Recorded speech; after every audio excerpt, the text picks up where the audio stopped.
Hello and welcome to the viewers joining us today for our second Earnscliffe Political Strategy panel. My name is Kaveri Braid and I'm one of the managing principals here at Earnscliffe based in Saskatoon, and I'll be your moderator for the next hour.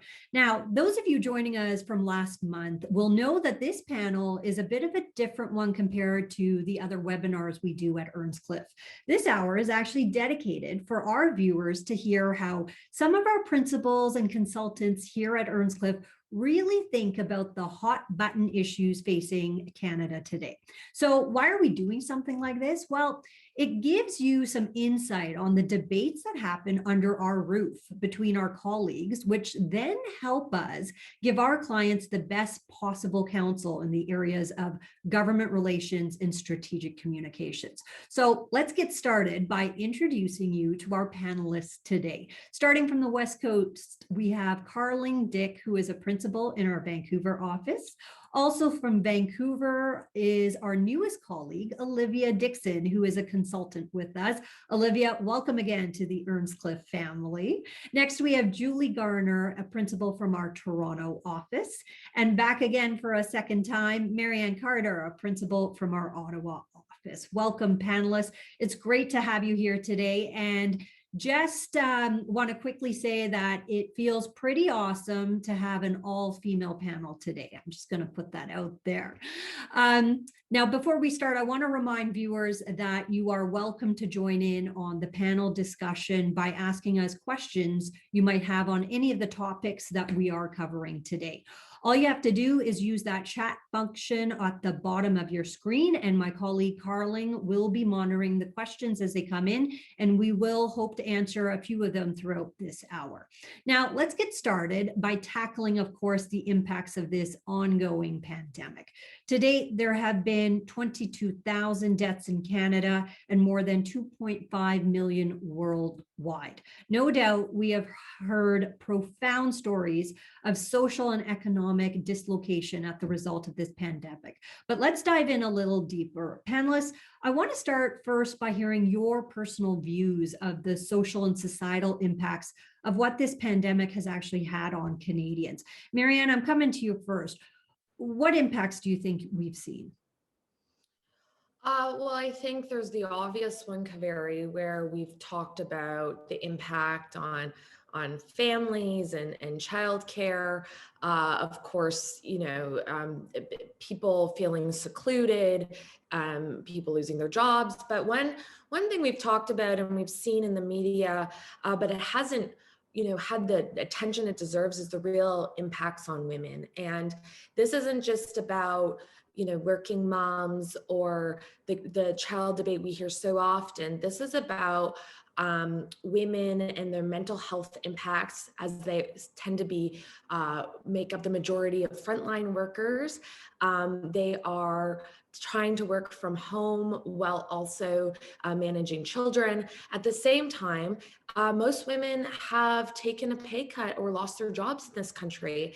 And I think that's, it's fair to say when Minister Freeland referenced this as a potential she session, we don't know the long-term impacts of how this is going to hurt women economically in this country. As we already know, women's health research is underfunded in this country. So it shouldn't take a pandemic to put a spotlight on this, but has certainly brought this issue to the forefront. Yeah, very well said, Marianne. Julie, I'm going to throw to you. What impacts do you think you've seen? Yeah, I mean, certainly across the board, and I can echo a lot of things that Marianne has said around kind of the impacts on women. I'm a mom of 3, and certainly the impact on youth and education has been at the forefront for me as of late. We all know, and those, and I'm sure our viewers are not blind to the fact that the COVID-19 has not had significant medical impacts on youth, but in terms of medical, their mental health and well-being, especially amongst those from the poorest communities or disenfranchised, or where there may be instability within the home, they've been certainly the hardest hit through this. What I really kind of worry about when it comes to the education system is we've seen different provinces in the spring, they didn't handle the educational shutdown very well. The kids almost lost a good half of the year in terms of their education. Coming back in the fall, we've seen the primary sectors react a little bit better and be able to provide a higher quality of education in most places, but there's certainly a growing gap between those that have the means, that have the technology, that have the Wi-Fi at home to be able to keep up. And this is particularly acute for our high school students and those who don't. And so what I think we're going to see when we come back through the pandemic and we come back to the education system in full, ideally in this fall, is we're going to see a growing gap between those that have had the means and those who didn't, and an inability for our education system at this point in time to be able to move everybody forward and close that gap. And so I think as decision makers are kind of coming through and starting to think about what the afterlife may be, we're really going to have to turn some serious attention on how we invest in our people to make sure that we have the high quality, talented workforce that so many of our premiers and our prime minister heralds, and it's certainly a significant portion of our economic impact and economic recovery. Thanks, Julie. Carling, what impacts do you think you've seen?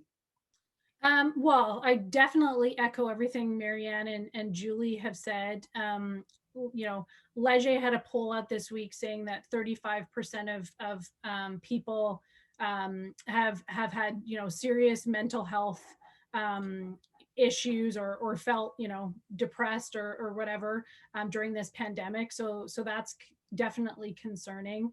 You know, my friends, for the friends I grew up with, childcare is the biggest issue. It was before the pandemic, and that it's just, you know, been further during the pandemic. So making sure that that gets addressed, I think is super important. I think that all parties agree that it's an issue. I don't think it's necessarily, you know, seen to be a social issue anymore. It's an economic issue. You know, if women are going to get back to work, they need to be able to make sure that their kids are taken care of. So I'm hopeful that there's going to be you know, things, supports to support that. But still, you know, coming back, there was 800,000 jobs or 800,000 people that were working before the pandemic aren't working now. There's going to be a lot of things that we have to address as we come out of this. I think, you know, one of the things I've been thinking about lately is there's lots of discussion when this all started about how you know, working from home and how people were you know, adjusting to that. But I think there's going to be equally as much conversation towards the end when people start returning to the office. I mean, it's going to have been 2 years probably for some people that they've been working from home. So making that transition back to the office, I think, is going to be tough for a lot of people as well. So there's lots of things to talk about. I know. Olivia, I want to get you in on this, and I'll give you the last word on it. What are your thoughts? Thank you.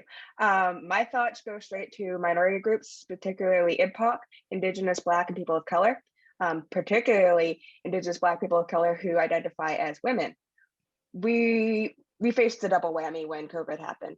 I like to point out the working poor. So there was a whole community of people who on the outside you would not have seen or noticed as being considered as on the edge of going under when it comes to paycheck by paycheck lifestyles. Well, that got brought to the forefront as soon as COVID happened.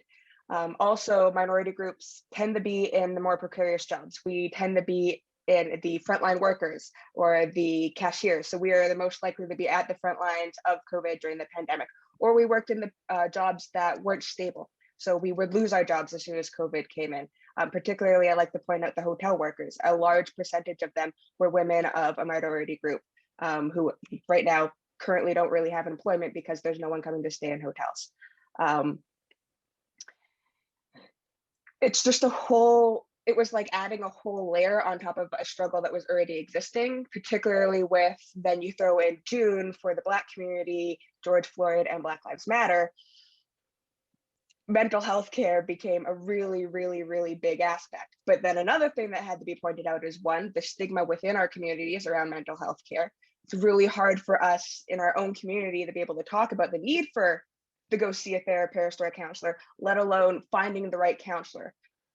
there's not a very big selection for people like me, for example, to go out and find a person who looks like me, who is a trained counselor, who has had the same lived experience to be able to talk to.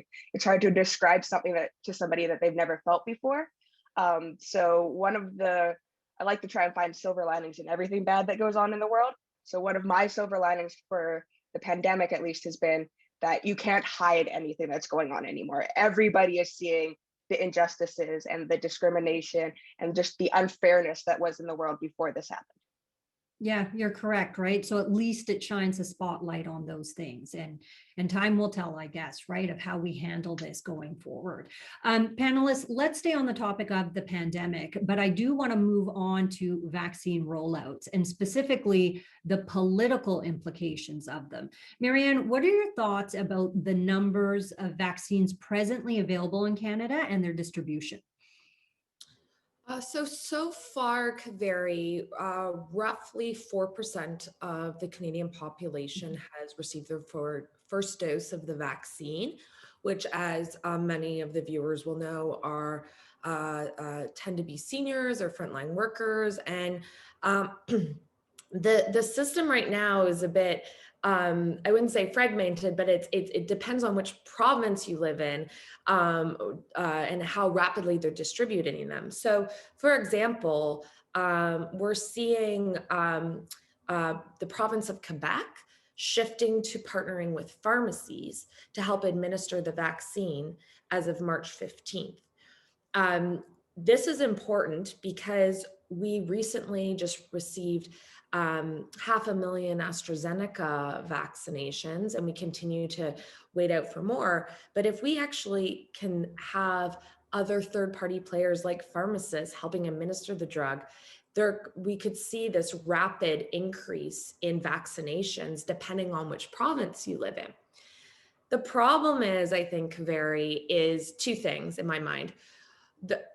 Anyone who's been watching the news has seen the disconnect with different countries such as France and Germany talking about the legitimacy of the AstraZeneca vaccine and if it's safe for seniors, and the science getting miscommunicated in public policy discussions.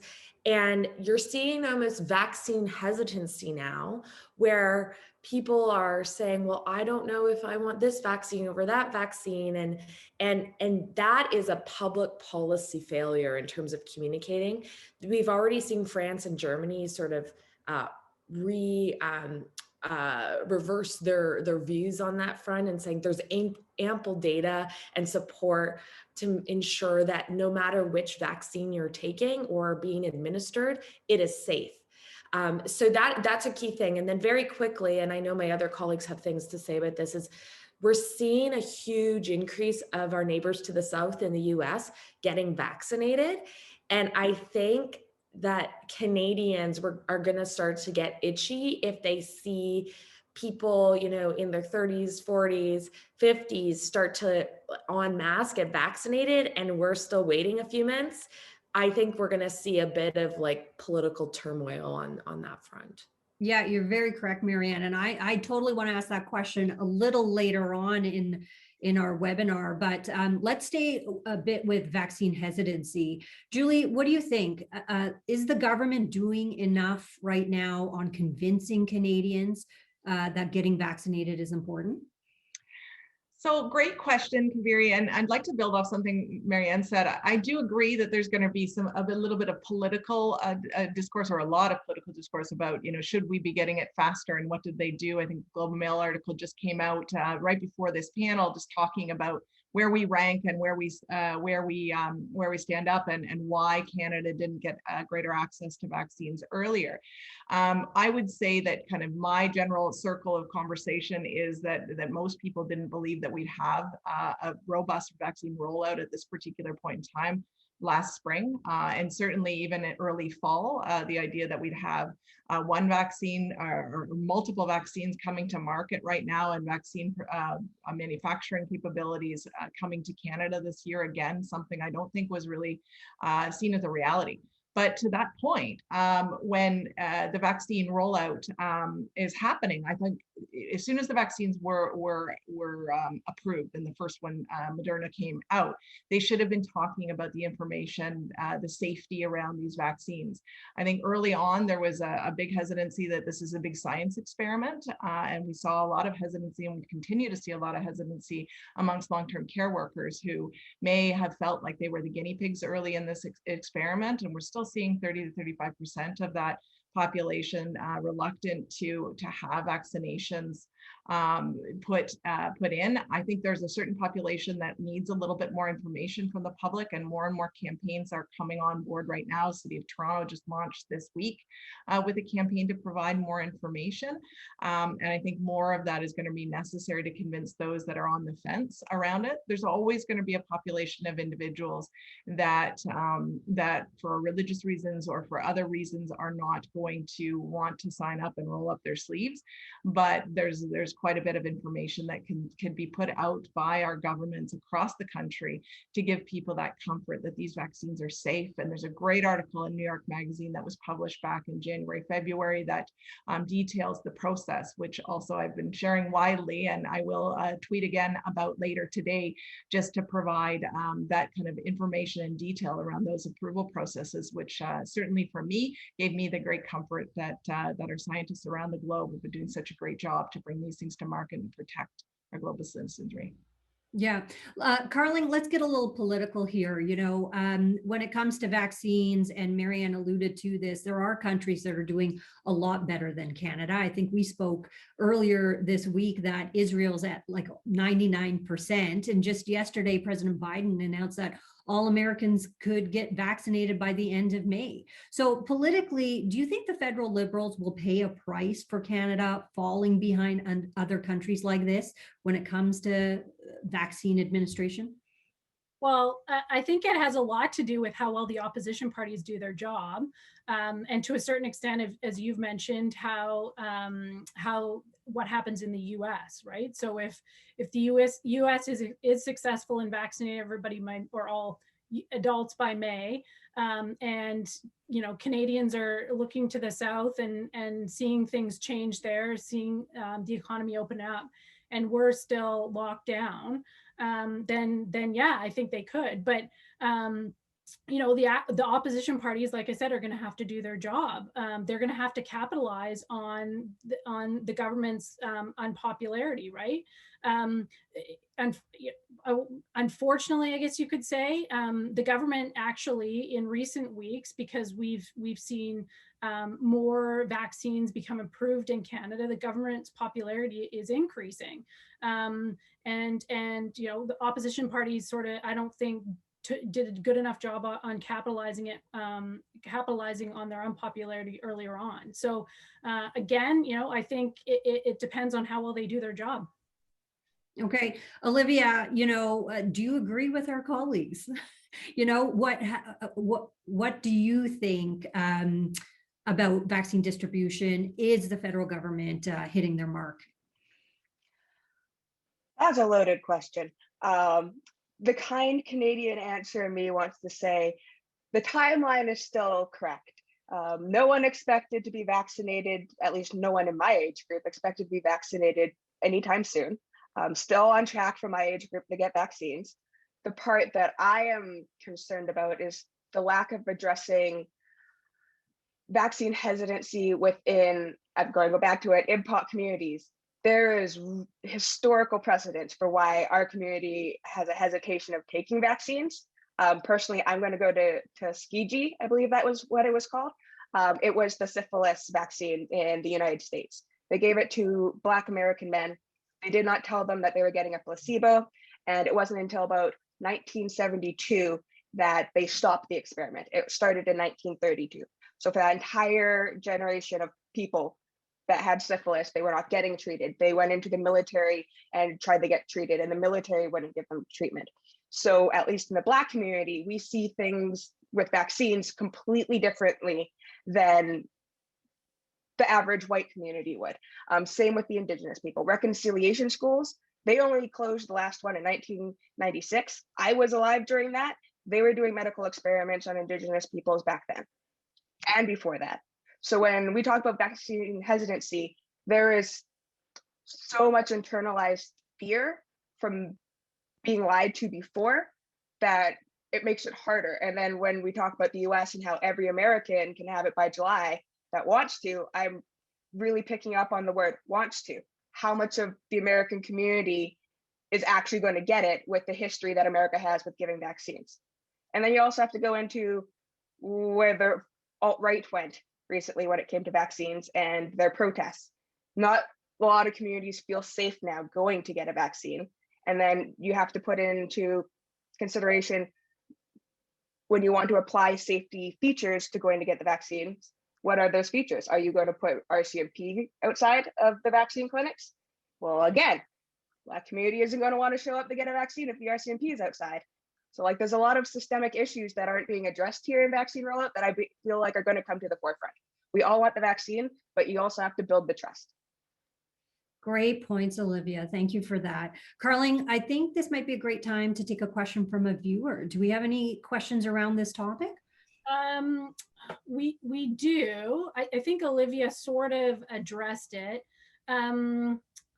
So one viewer is asking, what hope do you have to see vaccine distribution happen in an equitable way that takes into account the disproportionate impact of COVID on racialized people and others? So maybe Olivia, do you have any thoughts on what the government can do better? It's hard because the government still isn't trusted. They have to build trust, which will take a long time. But I did recently hear a study that was out of SFU in British Columbia, Simon Fraser University, and they were putting forward the idea of vaccinating the frontline workers or the most exposed to people first in the coming up rounds. I feel like that could be very useful. One, because that would basically be giving vaccines to the minority groups, because women, Indigenous, Black people of color, we all typically fall within those classifications of employment. Also, we brought in the immunity across the range, because when you're going to get your groceries, all of your grocery store attendees have been vaccinated, all of the janitors have been vaccinated, all of the school officials have been vaccinated. Just the most contact people getting the vaccine first, I feel like that could really help. I'll throw the question wide to all panelists. Marianne, Julie? Yeah, if I could just jump in briefly, a really important and vital group that is often left behind in these discussions is persons with living with disabilities, whether intellectual or physical. Many of them are living in long-term care homes across this country, and we know there's been a huge focus on, do we nationalize how we manage the failure so many of people's parents and grandparents have gone through over the last, tragically, several months. But what we're forgetting is that a number of people who live in those homes are also young people or middle-aged people living with disabilities. They're not necessarily seniors and are not necessarily priority for getting vaccinated. There's also a variety of fronts in terms of, the caregiver discussion that's connected to overworked frontline workers and PSWs and that sort of thing. But I think it's really important when we're talking about these intersectional dynamics and building trust, Olivia, and all these sorts of things, is that we need to remember that there are people that may have a family member living, with a rare disease, or it's not just about age and rolling it out that way. And we know there's remote communities and Indigenous communities, but we need to think about this more critically and thinking about, okay, it's not just a one-size-fits-all approach. And I think that's really important as provinces start to roll out, that they're thinking more diligently about who they're serving, because so many of those people have been left behind. Yeah. Marianne must be. Go ahead, Julie. I was just going to say, Marianne must be reading our reader's mind. Got a couple of questions about the impact on the disabled community. So good job, Marianne. Glad to hear. Good.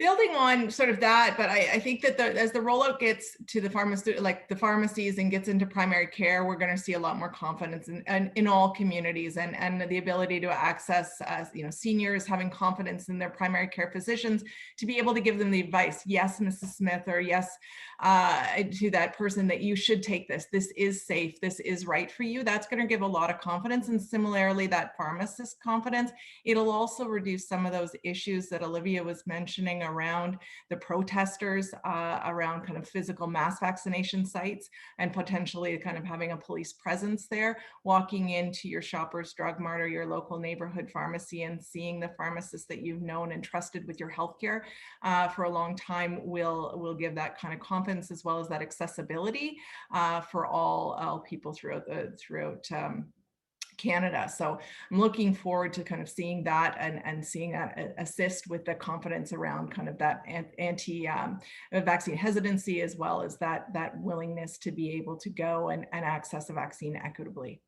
Okay. I'm just going to jump in. Yeah, go ahead. Just really quickly to disagree with something.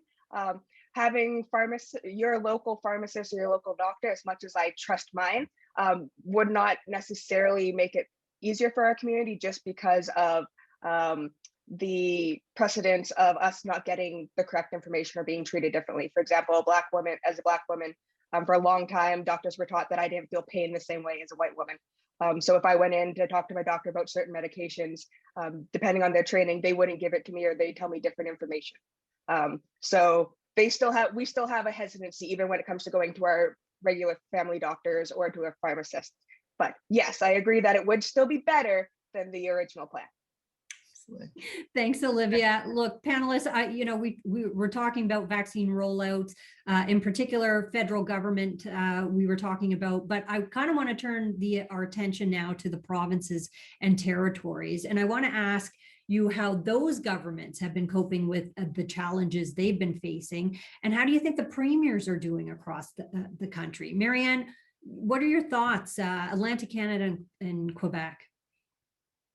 Aren't we all envious of Atlantic Canada? I have family in Newfoundland and good friends in Nova Scotia, and I sometimes see them on social media, having dinner months ago like nothing happened. Meanwhile, I live on the Quebec side and been, at an 8 p.m. curfew, now 9:30 p.m. curfew. So as we've talked about in previous webinars, it's the sentiments and feeling depending on where you live in the country are quite different, just because of the Atlantic Canada, pact of letting in tourists and that sort of thing. But they've had very low cases. But an interesting point I wanted to bring up that has a political flair to it is the Newfoundland election.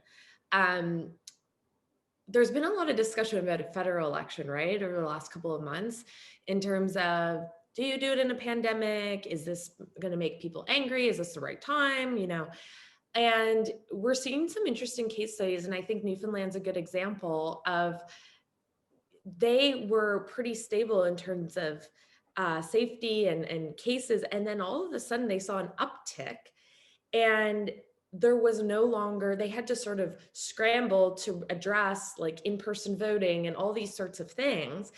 And it will be, I think, a very interesting case study as this continues on, because it is quite likely, I don't want to spoil, we'll probably talk about a potential federal election later on, but seeing various, like we saw the election in BC a few months back, and how COVID has played in voter participation, general democratic, like how we do things, like casting electronic ballots, like it actually might shake up how we do things going forward. But now I think Newfoundland has presented a really unique case study to the federal government of how things can change so rapidly in the matter of a day or two. So you can't really predict if there's going to be an uptick in cases with all the new variants now.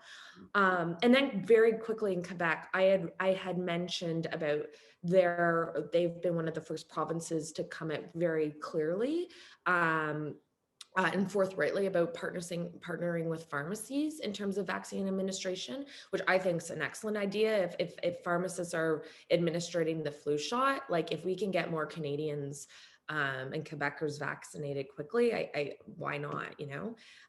But it's very fascinating because Quebec has been perhaps one of the hardest hit provinces with the vaccine. We saw some of the strictest measures from Premier Legault as a response. Like I said, the varying curfews based on different colored zones, similar to Ontario. But they have also seen a huge change in the amount of cases. They've gone down significantly. Things have slowly started to open back up in different places, but I think there's a general interest in Quebec to get a real handle on this. And it took the premier taking a political jump in terms of making the measures quite strict.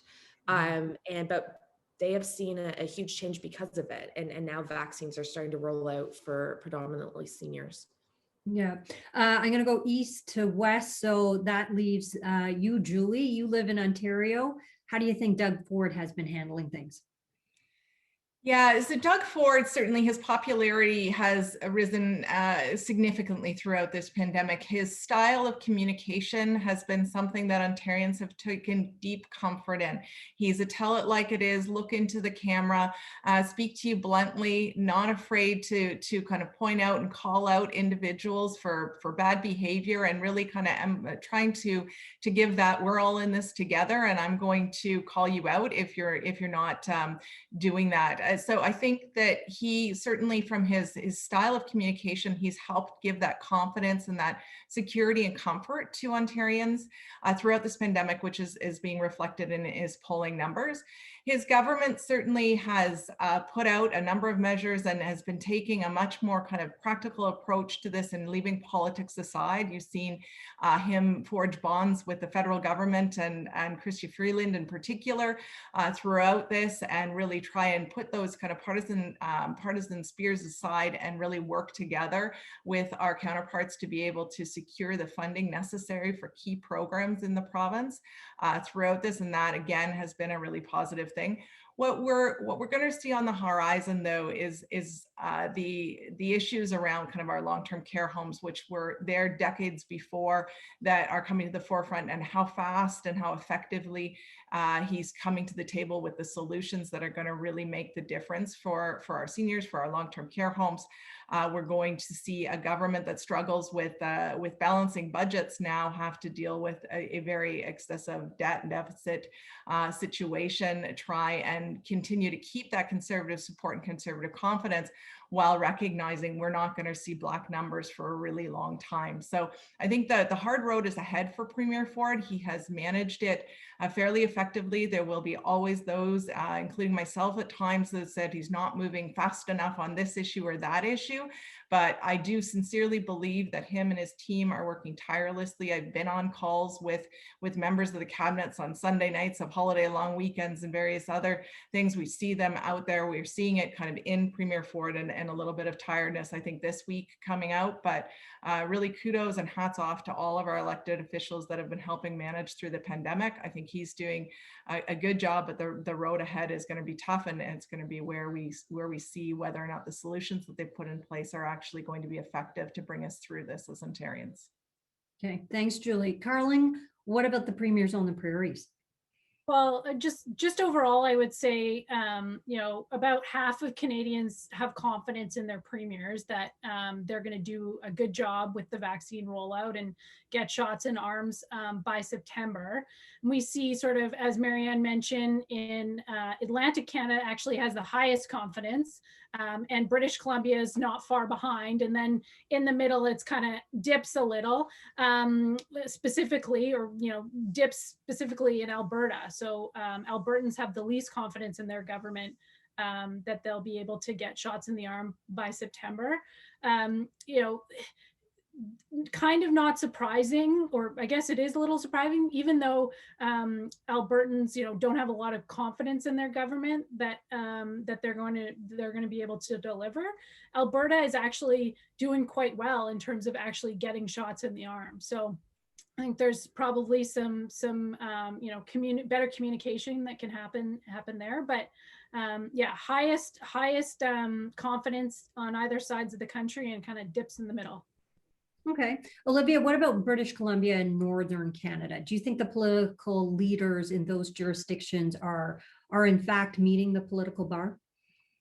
I think so. I think Northern Canada, I'm going to start with, they have been, I don't want to say fortunate because we're in a pandemic, but they've been slightly more fortunate in the fact that it's harder to get to them. So like Atlantic Canada, they could close off their borders a little bit easier to make sure that they stayed isolated. Where they have difficulty is because they're isolated, and with the original vaccines we were being given, the instability and the ability to get to them made it very difficult. Now with the new vaccine and the new vaccines coming out being approved, especially the AstraZeneca, that is more fridge stable, I feel like they're just going to ramp it up. It's going to be great. We're going to see some good things coming out of there, as long as the rest of Canada doesn't go vacationing to them. I know in BC we had a little bit of a hiccup with one of those happening. All I'm going to say is in BC, it's kind of like what Premier Ford said, we're in this together. And if you're not in this with us, all of BC will get on the news and be very mad about it.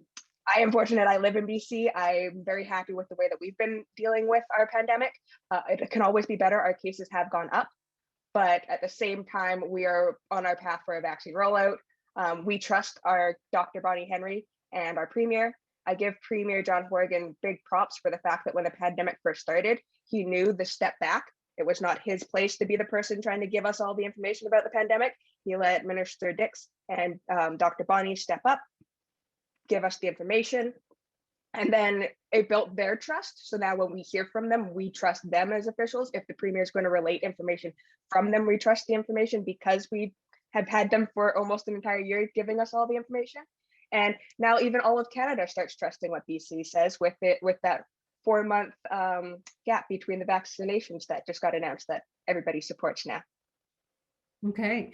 Now let's shift a bit to Ottawa. Now, Marianne, we kind of just almost touched on it with the Newfoundland election. But first, give me the general mood in our nation's capital, and then can you give us any insight on what we might expect in the next upcoming federal budget? Well, the general mood is pretty focused on vaccine rollout. I hate to sound redundant, but I think this is the key issue that the federal government is focused on right now.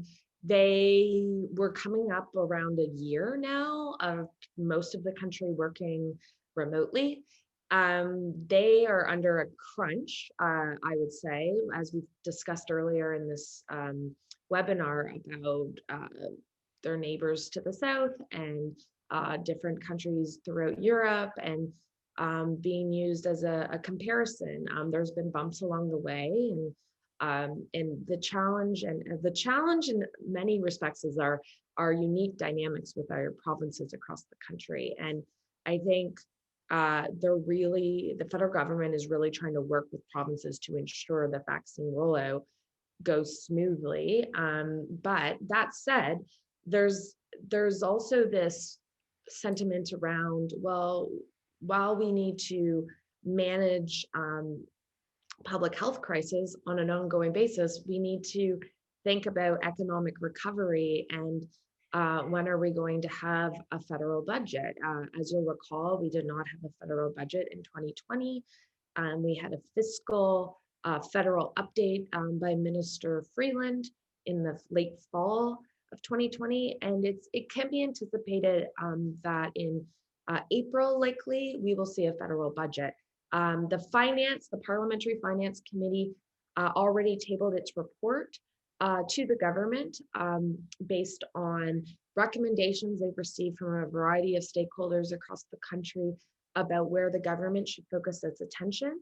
And the key thing that came out of that report, and I will say it is a multi-partisan committee, which is important, is that there is a huge focus on, as we go through economic recovery and try to re-stimulate the economy, how do we ensure we somewhat try to not necessarily balance our budget, but come back to some sort of normalcy, so years down the road we're not in copious amounts of debt. And I think that is like the big concern of how do you balance these two things. And so that I think it will continue to be focused on the upcoming weeks.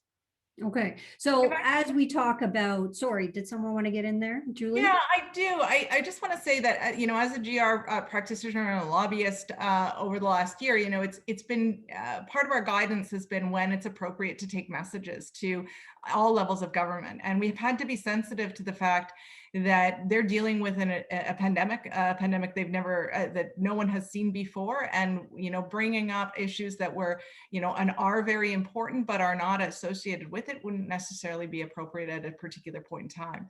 What I am seeing, though, at the provincial level, at least in Ontario, is that there is still a level of functioning government happening and an attention to the agenda that had been set before. We've seen the supplementary mandate letters come out in Ottawa, and we are seeing more attention turned there. But I think Ottawa is really going to have to focus on, you know, how do we continue to govern, and how do we not just govern the pandemic, but govern our nation and what our nation needs, because we had a whole host of problems before the pandemic and we continue to have them, and if they haven't deepened. So we're really going to have to be turning that attention and really getting other issues on the agenda while continuing to manage the pandemic. Yeah, you're right. And so as we talk about these fiscal implications, I do want to chat a bit about how Aaron O'Toole and the Conservatives are positioning themselves. Carling, what are your thoughts on this? Is he hitting the right tone in this regard? I think he's getting there. He definitely recognizes that nobody's in a hurry to balance the budget. So I think most, if not all, parties are on board with that. So he's focused on, you know, the government's record, particularly in relation to other G7 countries, when it comes to vaccines, job losses, business confidence. I think those are things that, you know, are important and that need to be highlighted, particularly the business confidence. You know, as I mentioned before, you know, the government has extended their supports to business until June. But even with that support, businesses are still hurting, are still suffering, and I don't know that the government has done enough to support those businesses and to think about what's going to happen post June. You know, how are these businesses going to recover as things start to normalize? So I think, you know, provided he keeps in mind that, you know, we're not in a hurry to balance the budget and focuses on those issues, I think yeah, he is. Okay, Olivia, what about the NDP? How do you think they plan to position themselves in the coming weeks and months ahead? Same way we are currently. Doug Mead will continue to say that we are the party for the people. We'll continue to point out all of the different ways that both of the other parties, all of the other parties have let down Canadians, particularly most recently pharmacare bill that was not passed. I believe now that this is 24 years that we have been promised pharmacare and we have yet to receive it, which would have really helped in a global pandemic to have pharmacare. And I think, honestly, the problem that we are going to face is just being more known and trusted. It's hard to do a change in the middle of a pandemic, as we've seen in the provincial elections happening across Canada. Typically, the incumbent is the one that will win. So to not be an incumbent, to try and win an election, that will be hard. But if you're building the trust of Canadians, you're being the party that's there for them, the party that puts them before, for example, Platform Point, the big pharma, then Canadians will want to trust you and be more likely to vote for you. I know in BC with our provincial election, that was one of the big key factors, was being trusted by everybody. They could have gone back to the old government they had before, but the history of that government when it came to healthcare was not great. So they knew that if we had to go into a pandemic, we were going to keep the government that's proven better on our history of healthcare. So yeah, I feel like we're in a very good place. We're out of debt. The NDP has gotten themselves out of debt. They've said repeatedly that they do not want an election to happen. They do not believe a pandemic election is the right thing to do. I agree with that, as much as I enjoyed our election we had in BC, and I'm glad we have a stable government now to go through a pandemic with. if I can't see how it would be feasible to do it across Canada and keep everybody safe until the vaccine rollouts have been completed. Okay, and you raised the word election, and I want to get back to this. And clients are always asking me on whether or not we can expect to see a federal election this spring or perhaps later this year. So, I want to ask the panelists this question. Julie, what are you hearing? Yeah, so there's some practical realities here, and then there's politics, right? And that's what we're here to talk about. But I'll just talk about the practical realities first, and to say that the legislative agenda right now in Ottawa is being played with, and it's being played with as it would always happen when there's an election on the horizon, that political parties seek to kind of delay decisions, have the government not be able to pass key pieces of legislation and move their agenda forward. That is happening actively in Ottawa. And so that will be a practical consideration in terms of how can the government continue to move the agenda forward for Canadians that isn't being kind of met at this particular point in time. We do have a pretty stable dance partner and kind of set up legislative. We've got the NDP in the bloc at this particular point in time, but we do have the political considerations. As Olivia was mentioning, we've seen incumbent governments do very well in elections. All eyes will be on Newfoundland and how the outcome comes there. But we are seeing incumbent governments being rewarded, especially through their stewardship of the pandemic, and that's going to be weighing heavily. There's also other considerations that are on the horizon. Carling mentioned the expiry of the business support programs in June. That wouldn't be an ideal time to be fighting an election, as you're pulling back on some of those important stabilizing methods that have been out there in the economy. At the same time as you're trying to go through an election, it may not allow you to make the decisions that are right for the country, and it would be the right for politics. So there are advantages of going forward in the spring and then being able to come off a fresh mandate with a mandate for Canadians to be able to get us through the next phase of this economically and other. Marianne, you're in Ottawa. What are you hearing? Yeah, so to just build off of what Julie said, there's the practical realities and there's politics. I've always liked the saying, you don't vote governments in, you vote them out. Whether that's because of fatigue with the party being in power for too long, or people want change, there's always a variety of reasons. It's rare in my mind anyway that you vote a government in, right? And so I think the underlying factor here is, I think we could have said a few months back, it was likely, or it was looking likely, that there would potentially be a federal election this coming spring. But with the uncertainty around vaccine rollout, I think it's highly unlikely that the government would take a risk like that, especially since they are in a minority government, and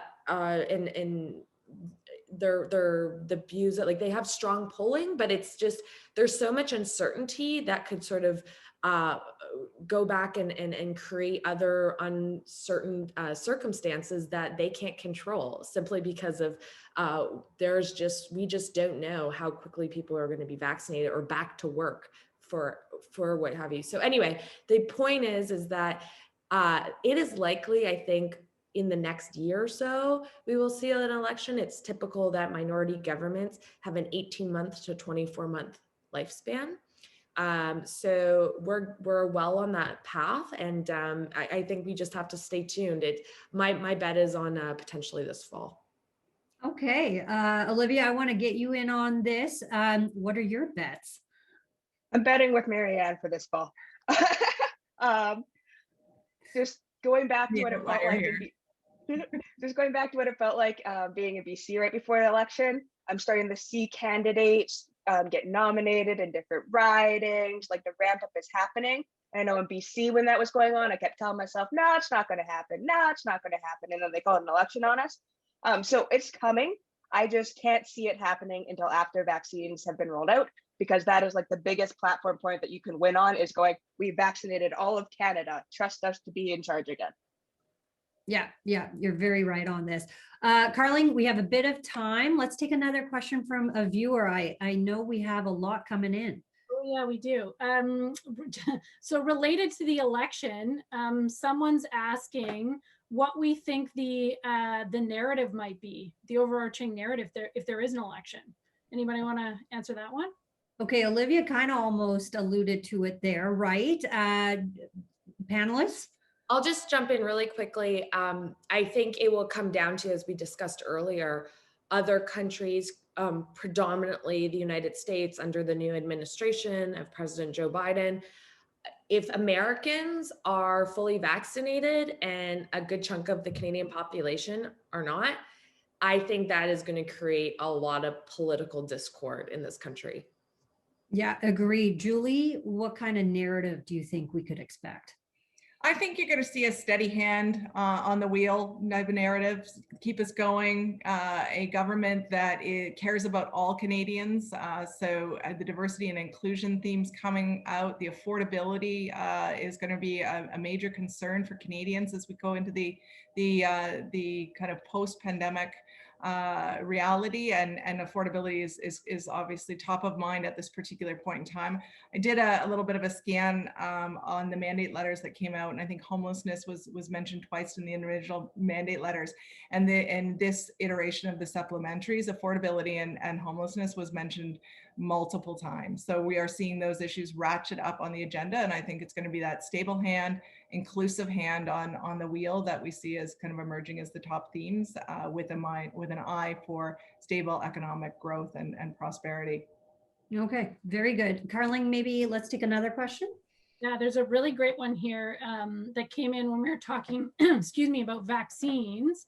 So the question is, where is it here? It basically relates to lockdown fatigue. So as we see, Marianne mentioned, as you know, the U.S. as they start to open up, you know, as they get more vaccines, they open up more broadly. If Canada is still locked down, you know, are people going to get restless? What's going to happen? What do people Yeah. think? And I think we can all relate to lockdown fatigue, right? Olivia, do you want to take at this one? Yes, we're very fortunate to live in BC for our lockdown. We barely had winter yet. However, I'm going to knock on wood for that one because it likes to come late. But for us, lockdown hasn't been the same as a lockdown. I can still go outside. I could technically go on walks with friends. My household can go to a restaurant together for dinner to celebrate somebody's birthday if we choose to. It's a lot of societal constructs that are keeping us from doing certain things. And then again, once spring comes, we're more or less going to go back to the first stage of COVID lockdowns for us, which was you can go outside and to have a picnic with a group of 6 as long as you stay certain meters away. So for us in BC, our lockdown fatigue is tiring, but we do have the benefit of getting to do a lot of things outside and go outside because we are in a very warm province compared to the rest of Canada. I can only imagine what lockdown fatigue feels like in somewhere like Ontario.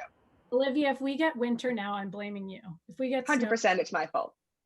or try Saskatchewan in -40. That's what I was going to say. But Carling, do you have any thoughts on this? I do. I mean, we've already seen people. Olivia's, you know, is right. BC's been, I think, fortunate in terms of our restrictions, but we've already seen, even in BC, people demonstrating against the restrictions. There's been court cases. So I definitely think as we see things potentially open up in other jurisdictions, people are going to get more, you know, more antsy. There was, I don't know the source of it, but a poll that came out that said that with spring break coming up here in British Columbia, British Columbians are more likely than any other Canadians to sort of skirt the restrictions when it comes to spring break. So, you know, people are definitely getting agitated. I think I heard in other parts of the country, and Julie and Marianne could probably speak to this, that spring break was moved, which was so strange to me, but I guess it just means don't close the schools. That's how you move spring break. I don't know. Yeah. Very Can I right. jump in on this? Julie, Marianne, in Ontario, what's your experience been? Yeah, I'll jump in on this quick. I mean, there are working moms and working families that are sort of on the brink and have had their kids in and out of school. It's really stressful on a family life, and those that are working out of the home, it's harder than those working in the home, because at least I'm here to look after my children. I don't have to find that alternate childcare, which may or may not be available. You've got businesses on the brink. The second lockdown was really, really tough, especially in our small business community. A third lockdown would be tough, and third lockdown is what is sort of being circulated and talked about today. I think what governments would, especially in Ontario, would be very well advised to do is, are there other measures that we can take to prevent a third wave lockdown, even if our numbers are ratcheting up? So you're seeing Germany and France and Austria doing the calling for medical grade masking versus kind of the t-shirt material that may or may not be washed on a regular basis. Those measures should be looked at really actively and aggressively to prevent that third wave lockdown that I'm not sure our citizens can take right now. Yeah, good point. Gang, look, we only have 5 minutes left and we're going to have to wrap up soon, but I do want to ask you guys one last question. As government relations consultants, what are you looking out for in the days and weeks ahead? Marianne? We've talked about a lot of themes, but and Julie just briefly mentioned it, but one thing I'm really looking out for is support for small business. There's a lot, like when we talk about working families and people trying, like on the brink of not only lockdown fatigue, but also when we discuss economic recovery, there's a lot of small business owners and people who are itching to get back to normal. So I will continuing to be watching for those supports and how the government focuses attention and drives its narrative around that. Okay, Olivia, what are you going to be watching for? I'm going to be watching for governments to start actually implementing anti-racism legislation and start walking the walk and that they've been talking about. I am tired of waiting. I'm tired of hearing be patient. I am tired. So that is what I'm waiting for. Everybody to actually start stepping up. We saw in Georgia and the United States that if you don't step up, there's a whole community of people out there that have the power to organize and to change the tide. Yeah, good point. Carling? It's, for me, it's what I said about it, said at the beginning, which is seeing how we return to normal. The new normal. I know people don't necessarily like that term, but what does that look like? There was a lot of stress on people at the beginning with the change. Well, there's going to be change towards the end of this. And so how does everybody to cope with that? How does that work? What does that look like? We could do a whole other webinar on changes to urban centers. So yeah, that's what I'm going to be focused on. Okay, and Julie, I'm going to give you the last word on this. What are you looking for? I'm looking for a lot around how governments are shifting their attention to what the pocketbook issues, as well as kind of what is going to impact businesses and people directly, rather than kind of grand ideas. So I would say aspirationally, I'm still looking for us to have a big, bold agenda, and I would like governments to be thinking that way again, but I am seeing a retraction and much more kind of on the local, the now, the immediate, the pocketbooks. So I'll be looking to see how we can kind of align those messages so that we are thinking big and we are thinking bold while still responding to some acute concerns today. Okay, perfect. Mary, before we wrap up, one great question that we have to answer really quick. Okay, let's squeeze it in. But somebody recognized that this is an all-female panel. And so they asked, do you ever wonder how much better our pandemic response would have been if we still had, or if we had female premiers instead of male premiers? Anybody want to take that one? I will. Okay, go for it. Majority of our health officials have been female, and look how well that's worked out. Good answer, Olivia. Yeah, Marianne, Julie? Yeah, we've seen a really strong response and a very successful response in countries that have been led by females. And so I definitely think that that would have held true here. I mean, kudos still to our male counterparts, but I do think that the female perspective, especially early on in the pandemic around things that needed to happen for our parents and our children, would have been a slightly different. I completely agree. And I think it's a broader issue of once we see more women holding, the Minister of Defense and our first women finance minister, we need to have those more structural changes overall. And I think our pandemic and our general public policy will be more fruitful. Yeah, and I agree. And I still hold out hope that one day maybe we will see all female premiers one day in Canada, right? Panelists, we got to wrap up. I want to say thank you so much for joining me today for our second Earnscliffe Political Strategy panel. And a big thank you to our viewers who not only joined us, but stayed with us during the entire webinar.